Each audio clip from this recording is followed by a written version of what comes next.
Jangan lupa subscribe di YouTube channel Metro TV News dan juga nyalakan notifikasinya. Di pojok barat, Senayan Jakarta ini menetapkan saya berbicara langsung kepada rakyat. Our Constitution, the Pancasila.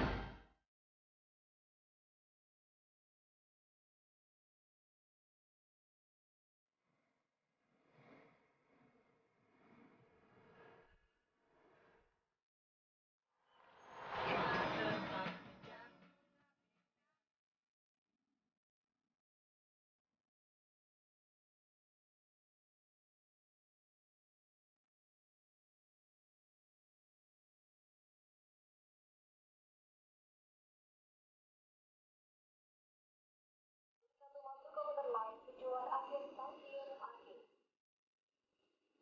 Dengan nomor KA 5129.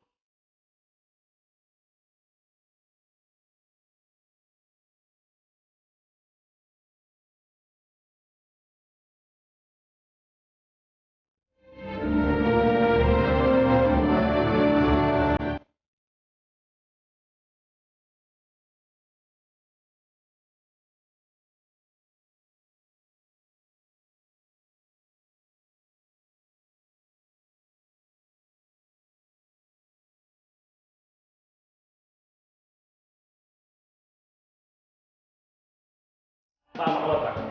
Baik, Usia lo berapa? hampir 60. Pak, udah lo Pak? Awet?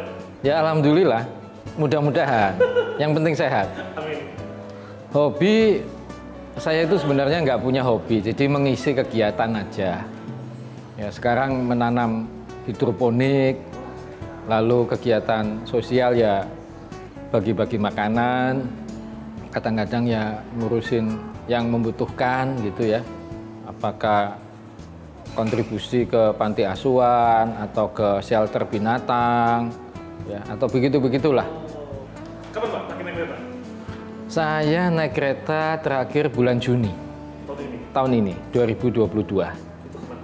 dari stasiun di Bandara Internasional Yogyakarta di Kulon Progo sampai ke stasiun Tugu di tengah-tengah kota Yogyakarta. Sebenarnya saya kalau naik kereta itu atau ke stasiun itu bukan merasa bangga ya, tapi merasa pulang ke rumah.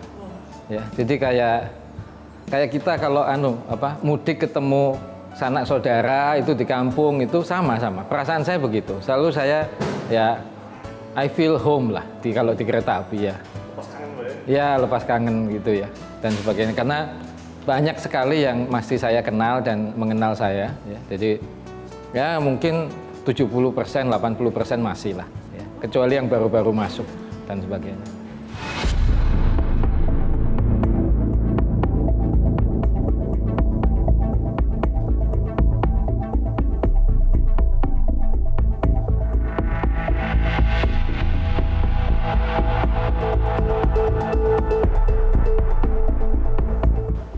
Sebenarnya yang menawarkan kepada saya itu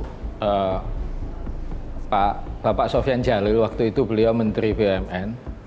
Beliau mengatakan ada satu layanan publik besar yang belum sempat dibenahi secara tuntas, ya. Jadi dibenahi pelan-pelan tapi belum tuntas. Lalu saya tanya apa? Beliau mengatakan kereta api. Waktu itu saya tawarkan, kalau mau saya carikan orang Pak yang mungkin bisa. Nah, beliau mengatakan bahwa sebaiknya saya sendiri. Ya bukan hanya kaget Pak, ya mungkin syok ya. Wah syok itu, ini bener nggak ini tawarannya? Karena saya bukan orang transportasi, apalagi transportasi spesifik seperti kereta api gitu ya. Ya itu sih. Makan waktu bolak-balik gitu ya, diskusi dan sebagainya dengan keluarga, juga menghadap beliau lagi, apakah ini perlu diterima atau tidak dan sebagainya. Akhirnya ya udah saya terima deh, gitu. Saya coba. Sempat mengalami kesulitan nggak ketika menangani KAI? Saya pikir kesulitan ya pasti besar, karena pengetahuan teknis saya sangat minimal, kecuali sebagai penumpang. Namun saya percaya kan pelanggan itu kalau memberikan masukan itu adalah obat yang paling baik, ya, karena dia ngasih makan kita kan. Nah, gitu.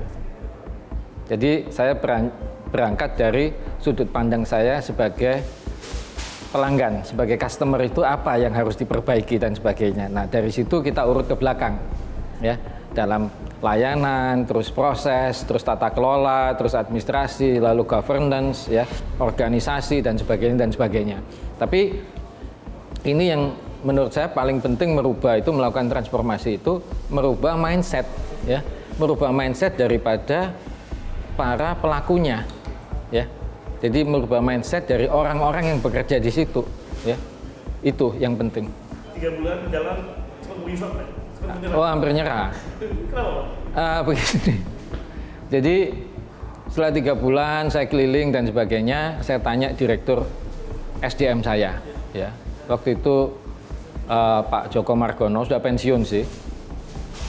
Beliau mengatakan bahwa kalau menurut catatan beliau secara formal, hampir 70% pegawai tetap kereta api yang waktu itu juga sebagian besar ASN, itu pendidikan formalnya hanya SD dan SMP.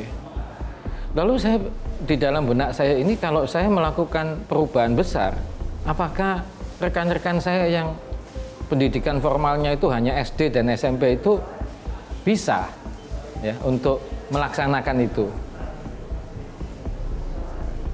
Ya agak stres sih, ya, agak frustrasi sih, ya, karena di pekerjaan-pekerjaan saya sebelumnya itu tidak pernah saya punya orang-orang yang saya pimpin itu mayoritas itu SD dan SMP gitu, ya. Lalu Pak Sofyan selaku Menteri BUMN memberikan semangat sih, udah jalan aja, coba setahun dan sebagainya. Kalau gagal, beliau juga akan tanggung jawab. Saya bilang oke lah, saya coba jalan gitu. Buktinya bisa kan? Iya. Our Constitution, the Pancasila. Dipersembahkan oleh Constitution, the Pancasila. dipersembahkan oleh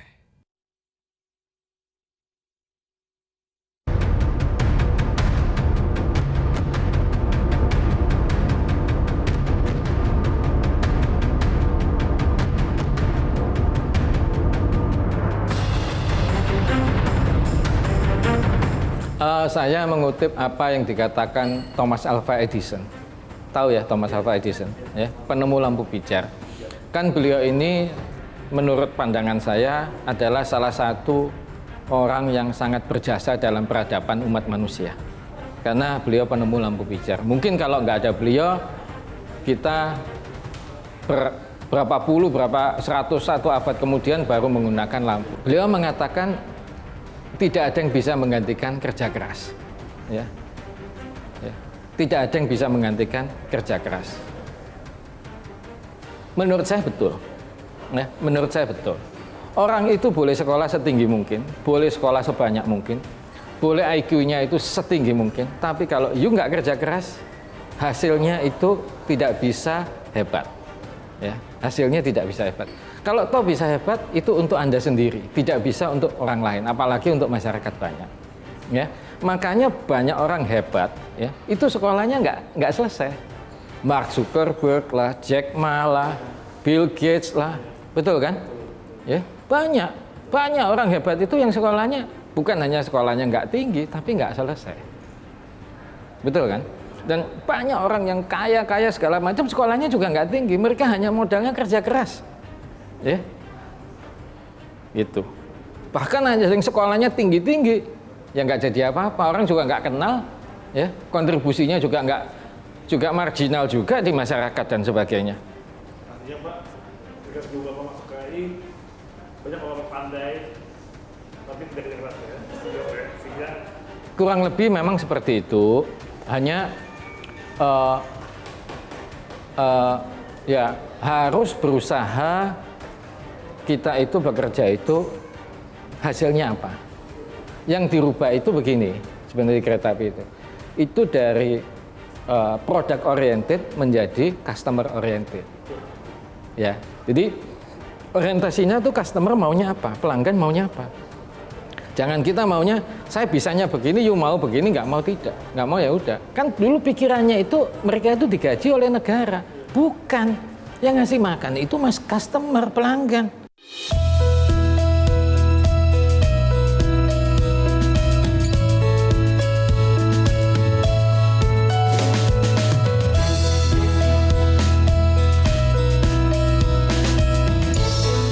Begini ya, saya percaya bahwa toilet itu adalah simbol dari peradaban modern manusia. Ya, it's a modern symbol of the mankind civilization. Jadi peradaban modern itu salah satu simbolnya adalah toilet. Karena peradaban yang tidak modern itu tidak menggunakan toilet. Ya, nah, saya bilang. Karena toilet ini kita gunakan bersama, ya, semua orang menggunakan toilet, apalagi di perkotaan dan sebagainya. Kalau misalnya menggunakan toilet itu kita nggak bisa baik, saya percaya yang lain itu benahi itu hanya cuma untuk ya lip service aja, ya, simbolik aja. Dan saya nggak suka yang dikatakan kita itu selalu ngomong ini pilot project, ini simbolis, nggak ada. Wong ini operasi 24 jam sehari, 7 hari seminggu kok simbolik bagaimana? Ya. Bersihin toilet dulu. Ini yang paling mudah. Kalau ini berhasil, nah kita coba satu persatu yang lain, gitu. Banyak kritik, terutama dari senior-senior saya. Ini dirut kok mikirin benahin toilet. Dalam hati saya, Anda dulu benahin toilet aja juga berantakan, gitu. Ya, kan gitu. Nah, anak buah saya juga bilang, Pak, ini waktu itu penumpang 200 juta lebih. Yang tercatat nih, saya nggak tahu kalau yang enggak. 200 juta lebih. Stasiun, misalnya stasiun yang kita tahu lah bersama di Jakarta itu stasiun Senen. Itu hari biasa aja 8.000, 10.000 penumpang dan sebagainya. Kalau yang pakai toilet 10%, 5% aja, mungkin 500. Sehari 500 orang pakai toilet, masa bisa bersih? Loh, saya bilang harus bisa bersih. Ya, nggak mungkin nggak bisa gitu. Gitu. Kan sudah dikasih tahu. Jadi kalau itu nggak berhasil, semua toilet di ruang kepala stasiun, ruang pimpinan, termasuk ruang saya tutup. Tidak pakai toilet. Toilet di kantor pusat kereta api waktu saya masuk aja berantakan. Berantakan itu saya sampai menggunakannya itu kalau dengan amat sangat terpaksa. Gitu. Pelajaran yang paling penting yang bisa diambil itu begini. Semua dulu teman-teman saya hampir semua lah, insan-insan kereta api yang bekerja bersama saya itu selalu percaya masyarakatnya nggak bisa diatur. Saya bilang, kalau kita tidak bisa tertib secara internal, kita nggak bisa ngatur orang lain, termasuk pelanggan, nggak mungkin bisa, kita nggak tertib. Nah itu. Our Constitution, the Pancasila. Dipersembahkan oleh Constitution, the Pancasila. Dipersembahkan oleh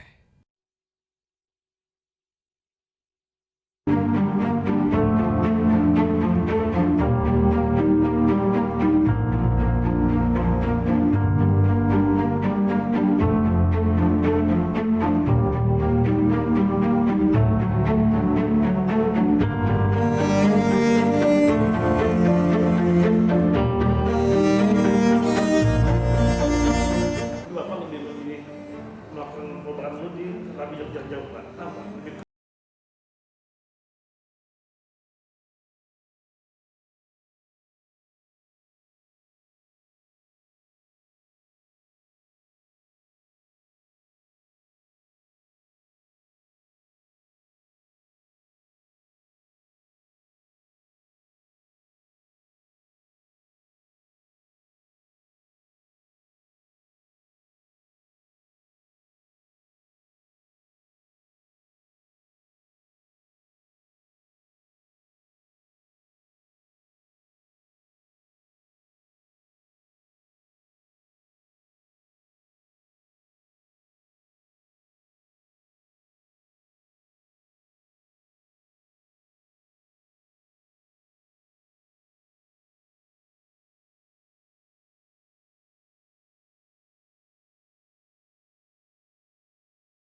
mapping, pakai e-money. Kereta api itu badan usaha yang melayani masyarakat secara luas pertama loh yang menerapkan e-money, menggunakannya secara operasional. Jadi satu pakai sistem, dua apa? Ya ini kita itu nggak bisa semena-mena gitu. Akhirnya mengganti semua KRL yang tanpa AC dengan AC. Kenapa itu? Saya bisa ngerti kenapa dulu itu banyak penumpang naik di atas atap. Panasnya nggak tahan. Saya coba sendiri kok. Jam 6 pagi itu naik dari stasiun Bogor sampai masuk Jakarta itu yang tanpa AC yang berantakan naik di atas atap itu sampai ke Manggarai itu sudah kira-kira hampir jam 8. Hampir 7.40 gitu ya. Wah, panasnya udah nggak tahan. Nggak pakai AC. Nah lalu saya bilang ke pemerintah, loh ini sudah nggak musim nggak pakai AC itu, makanya orang nggak tahan akhirnya kalau berani naik di atas atap karena nggak tahan panasnya di dalam itu dan berantakan ya, keamanan pribadinya juga tertantang dan sebagainya. Nah akhirnya kalau pakai AC semua ya awal-awal orang iseng dibuka ya jendelanya, akhirnya saya bilang matikan semua jendelanya. Oh tapi tantangannya kalau AC mati gimana? Ya nggak boleh mati AC-nya.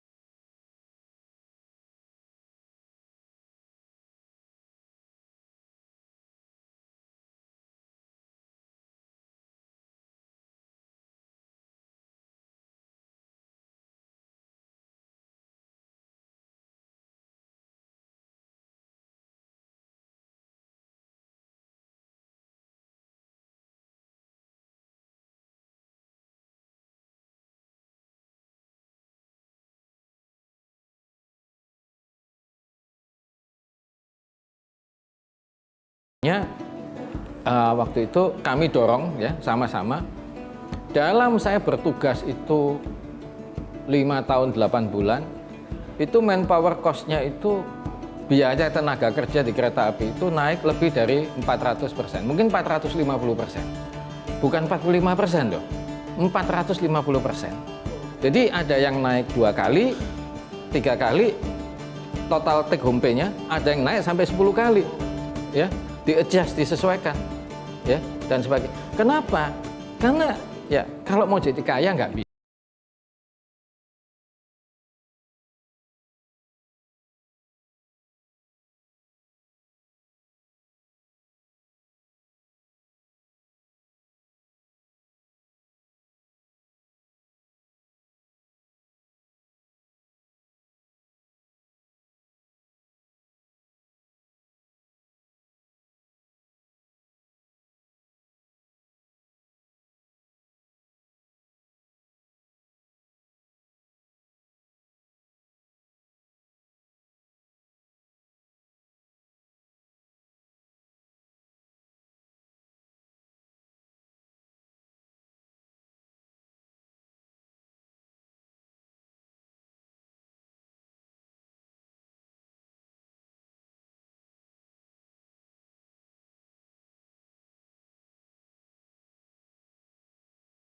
Metro TV